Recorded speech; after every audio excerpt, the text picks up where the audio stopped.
If you look at these two images, what big difference do you notice?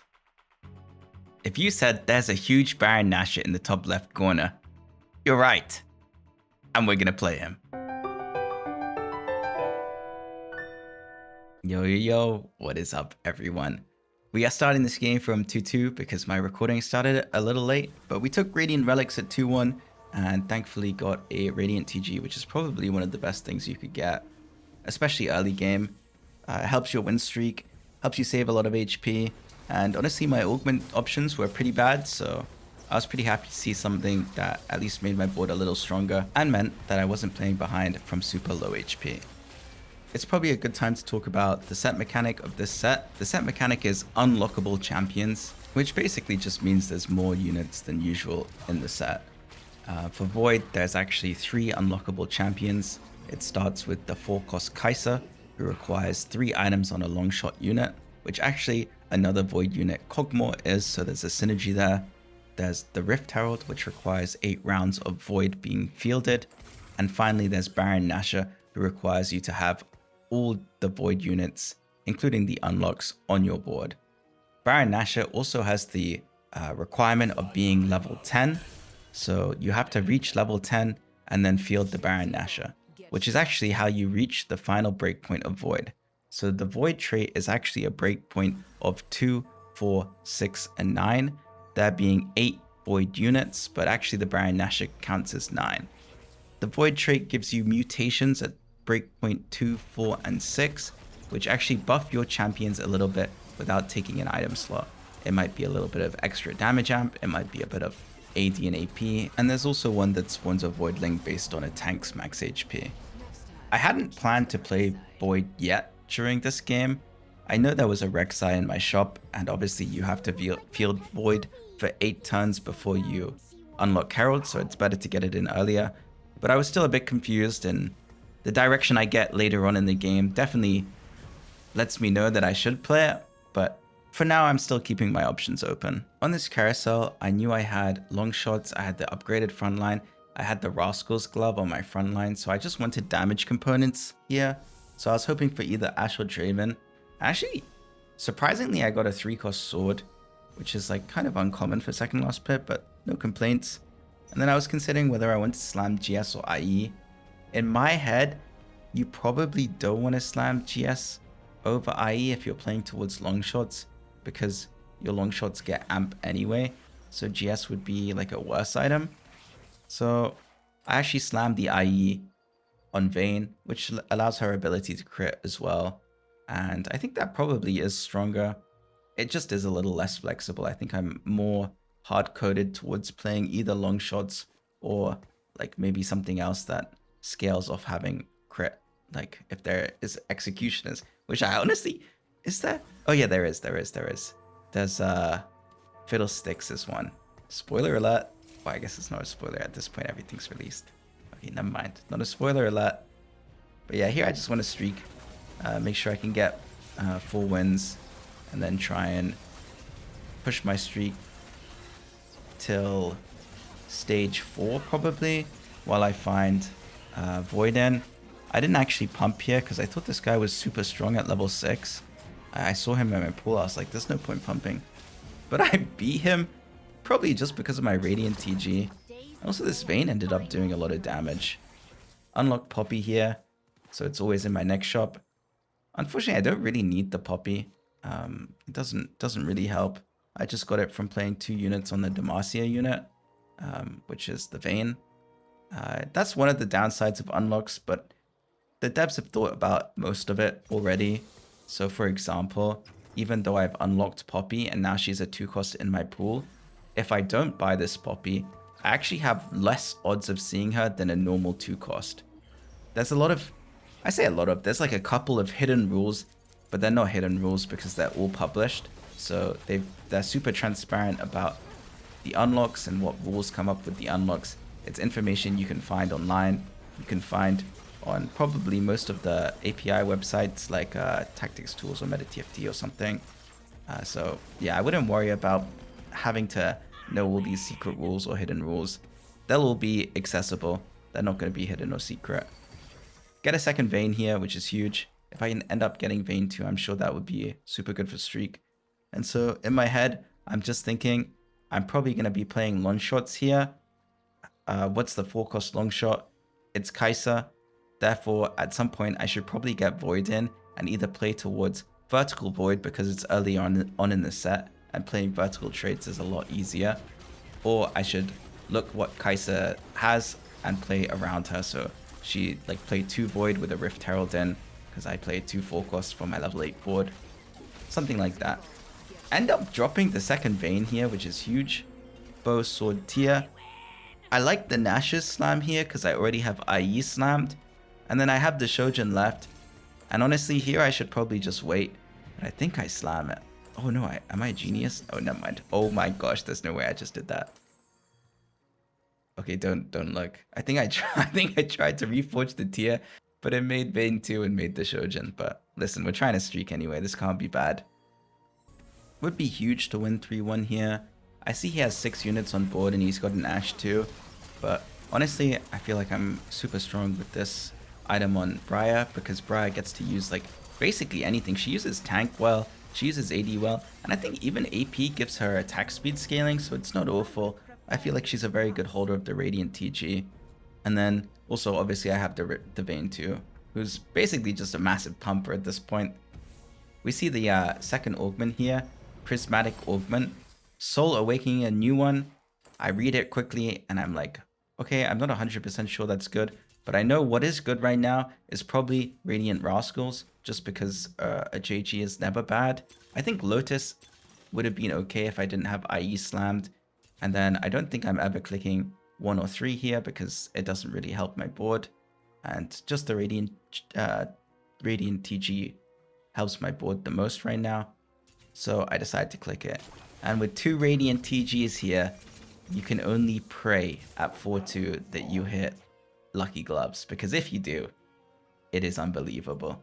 And spoiler alert, there's a 50% there's a 50% chance that I did. After seeing this guy with Void in, I was a little scared. I actually don't know what his augments are because I didn't right click them, but yeah, I was a little worried about this guy. He was playing Void from a pretty similar spot to me, except he was up 1 whole level, full streak, level 7, whereas I am level 6 with 40 gold, full streak. And also, he has 3 augments. So I think he must have taken a Prismatic Augment that gave him 3 silvers instead of a prismatic or something along the lines of that. I'm sure we'll find out once the set gets released. But yeah, here after I lose to him, I get a bit worried and I think I probably need to play Void in. So I roll for at least 1 Void unit. End up hitting 4, which is pretty huge, especially because it's one of them was the 4-cost Belveth. And that means I can get 2 mutations. My mutations give me a little Voidling and 200 HP. And then also the other one, I think, gives me damage amp. We'll see. I'll hover over it in a second. Oh my gosh, I hovered over it. Oh, here we go. Heal the lowest ally for 15% of damage dealt. Okay, okay. And then also you gain AD and AP. But yeah, these Belveth items were insane. With Radiant TG, she actually starts popping off. Except she just has to roll good items. And actually, thankfully, I'm pretty sure I rolled pretty good, consistent items.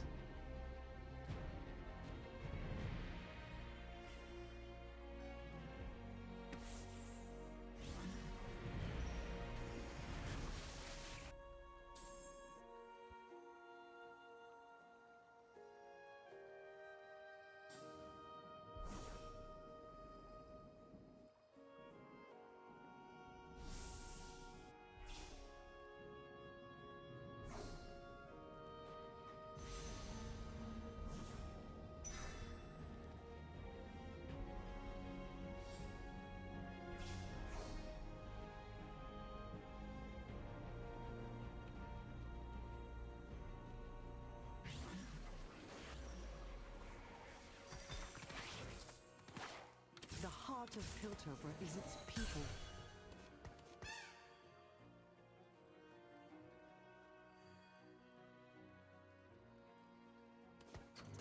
For the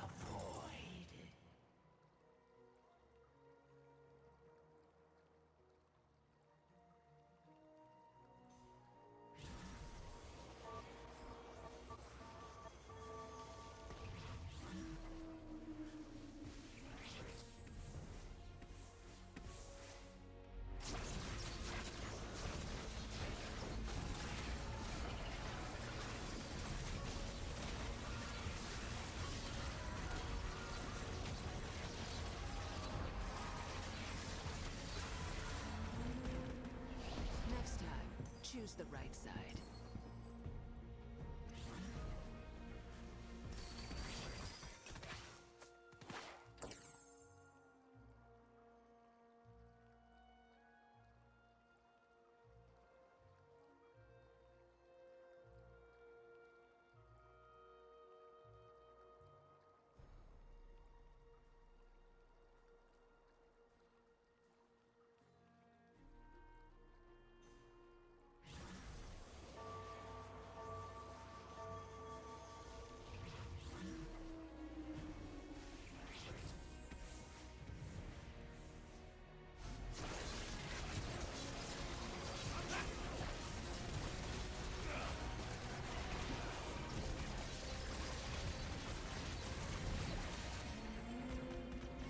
Next time, choose the right side.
Winning this 4-1 round was huge. It meant that I kept my 4 streak.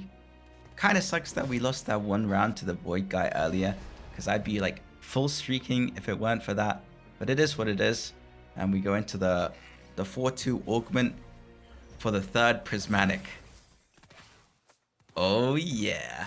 Lucky gloves. Insane. I have 2 radiant TGs and lucky gloves. I genuinely don't think I've ever had this set up before. Here I level to unlock Kai'Sa. You need level 8 to unlock her. I've got 3 items on a long shot. So we just have to wait until next round and then she'll be in my shop. And I'll have 6 Void. You actually don't need the Rift Herald yet to unlock the 6 breakpoint of Void. Also that cheeky reforge into a crit glove, you love to see it. 2 Radiant TGs, a TG, and 1 open crit. And this prismatic lucky gloves at 4-2 now gives you an extra crit glove later. Lucky gloves was removed to do that, but this set actually, lucky gloves does give you the extra crit later. So I think it's in 3 rounds. It might be in a little more. I do get another crit glove, which is super huge. We end up tagging the guy we lost to earlier. It looks like he's trying to push fast 9 with the Bilgewater comp. The way Bilgewater works is every round they get silver serpents, which they can spend in their own special personalized shop. It normally has like units in it, so maybe a Gangplank, a Twisted Fate, but you can also get like team-wide buffs for Bilgewater units, or like a lesser duplicator. This time I beat him with 2 Radiant TGs. You'd hope you would. And actually I unlocked the Aatrox as well as the Kai'Sa. The Aatrox surprised me, and then I realized, oh, it's because I have a Radiant TG. Like I have the Radiant TG, so I rolled Lifesteal, and then it just gave me the perfect item. Like it gave me just enough Omnivamp to get the Aatrox. And now I've got Aatrox in with a Radiant TG and Lucky Gloves, a Bel'Veth with a Radiant TG and Lucky Gloves, and a 3-item Kai'Sa. It's looking real good. We just need to get to level 10 to get Baron Nashor. It's not that easy to get to 10, it's pretty expensive, but from my spot, I felt like I should win rounds with this setup. Aatrox is actually a bit of a beast on 1 star, so you see he revives mid-fight after his first death, and his Omnivamp is insane. The way his passive works is he scales Omnivamp into AD, so just having Omnivamp built into him means he heals so much and does so much damage.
On the roads we built.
This was a great round to win, and after this round, you'll see we actually unlock Shelly. We got the Rift Herald. Pretty cool to be able to field a Rift Herald. I love the fact this set just has so many different unique units. Like, there are a lot of fun things. Like, it's cool that I can have a Rift Herald on my board. Like, that's awesome. We got the decap, the BT on Cho, so I just decided I'll just put the TG on the Rift Herald. They're both magic tanks. To be honest, I don't know if it's tank-based or anything like that. The way Shelly works is she just slams in a 2-hex circle if you watch. Just here, boom. Okay, we didn't get to properly see it in action, but it's nothing crazy. We got the Reforger here, so probably look for a TG. Oh, didn't roll a Quick Glove, so no point re-rolling or like reforging for a TG instead. Gonna slam anti-heal maybe. I think I'm considering trying to get anti-heal and shred, and that's what I do get. I get Morello and a Spark, which is pretty insane considering I had neither of them before legit this turn. I just was praying that the TG would roll them each time. But you'll see the board strength of this board on 1 stars is actually really strong because of my lucky gloves. I don't think I would have been able to push 10 this game normally if I didn't have Aatrox with Radiant TG Lucky Gloves and Beldeth with Radiant TG Lucky Gloves. They both just pump, not to mention the 3-item Kaiser in the background. Like, I'm actually beating strong boards. This Asol is a 7-cost unit, and this guy has a Radiant GS on Aphelios. Although it looks like he's pushing 10-2 so that he can play Asol too. It's the Targon trait. It's kind of like Mutant from back in the day. They don't have any synergies, like they don't have any traits. They no buff from the trait, but they're just like stronger than average units.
Now, normally I would never pump here, but the thing is, I kind of realized that if I'm not pumping at 5-7, then my perfect interval is 6-2.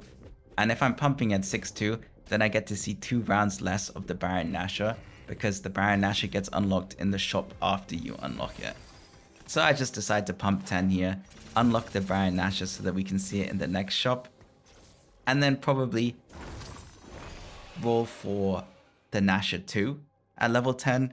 I'm still pretty low on upgrades on my board, and we just saw that the guy on the right side got Aurelian Soul 2, so they hit a pretty big spike. We need to hit ours soon, otherwise we will lose too much HP. So I don't hate the level here. Mainly did it just because I wanted to see the Baron. And then I realized, wait a second, if I unlock it, this is what I wanted to test. If I unlock it, can I roll the same turn and then see it in the next shop? And you can. So if you unlock it, you actually can roll same turn and see the Baron Nashor, which I thought was surprising. I thought you might have to play it for a player combat. But no, it worked pretty well, and yeah, it was all fine. Just had to go level 10 and then roll. Now I've got the Radiant TG on the Baron Nashor. The Baron Nashor had to take 2 slots to play, so had to bench the other units, but yeah, now we have 9 Void in. The mutations are pretty good, and I'm itemizing everyone. But the Baron is a bit of a beast. You'll see like later on, he kind of has like this old Zerath Arcana ult, where he like shoots out, you'll see all these spikes. It's pretty sick, and the damage is actually insane, especially when you get to 2-star. On the roads we built.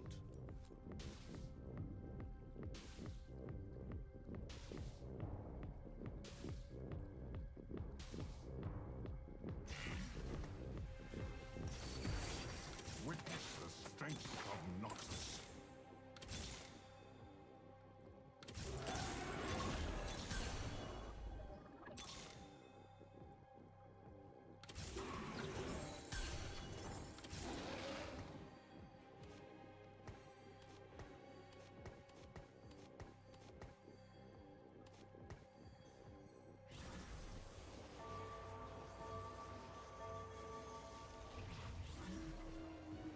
I was a little worried without Baron 2 because I knew this guy had the Asol, and you'll see in the top left he actually has it. He's 2 off Wukong 3 as well, which is a 4 cost. And I thought that I might lose to this board, but the Bel'Veth rolled insane items. Like, I know I have Lucky Gloves, but I think QSS BT was perfect here. I couldn't get CC'd, and then look at the healing. Plus 350 per auto. It's actually crazy Omnivamp. And here we hit the Rift Herald 2, just praying for the Baron. If you notice on the right side, one of my opponents just hit MF2. And I probably should have been looking out for this. I was a bit overwhelmed by what was going on. Like, I had all these Void mutations, and I didn't know which one was best on which unit, which items I should play on which unit, whether I should play Swain as my +1 or Aatrox as my +1. I was still a bit confused. And that on the right, if you saw it, this dude hit MF3. I couldn't believe it. This game, I was guaranteed pretty much first place. 7 cost with a Radiant TG on it and Lucky Gloves. But yeah, this guy's MF went crazy on me. And the damage was just a bit too much once he hit MF3. MF is a 4 cost. So yeah, I was just losing to the MF3 here. And I thought maybe there's a way I can try and win by hitting my own 3-star. I also thought there was a slight chance that Baron 2 might be able to tank the MF, so still could wait out for that and see if that changes the result.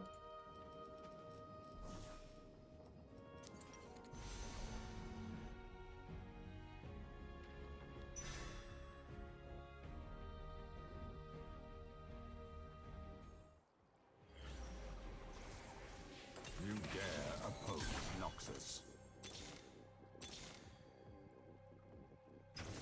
Witness the strength of Noxus. We finally hit the 2-star Baron, but I don't have enough gold to buy it. Thankfully, I'm more than 1 life, so I can actually just sit here and buy the Baron next turn. But in my head, I'm running the calculations. I'm like, can I sell anything? But yeah, all I have on my board extra is the Swain, and unfortunately don't have any of the other Void units. So run my TGs around, see if I can swap the items on the TGs, but I can't. But thankfully my Baron rolls insane TG items here. I think BT Stacks is super good synergy because you get the HP, and you'll see what happens with these items. The rest of my units on the board die. Baron is still alive, and he just completely destroys them at the end.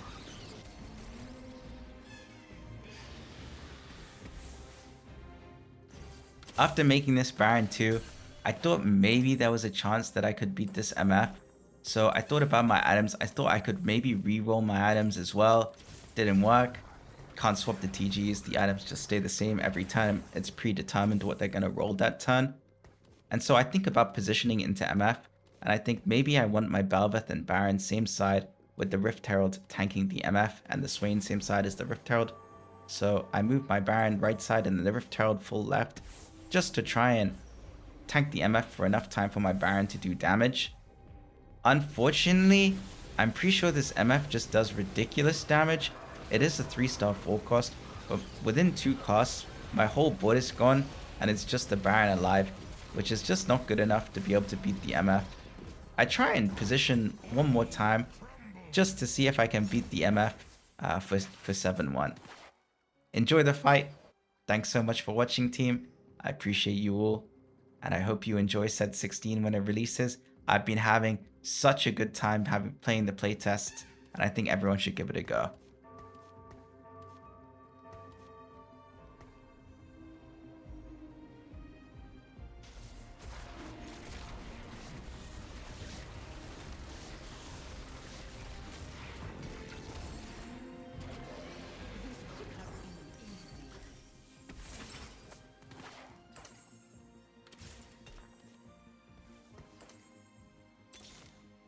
Shurima's legacy will endure.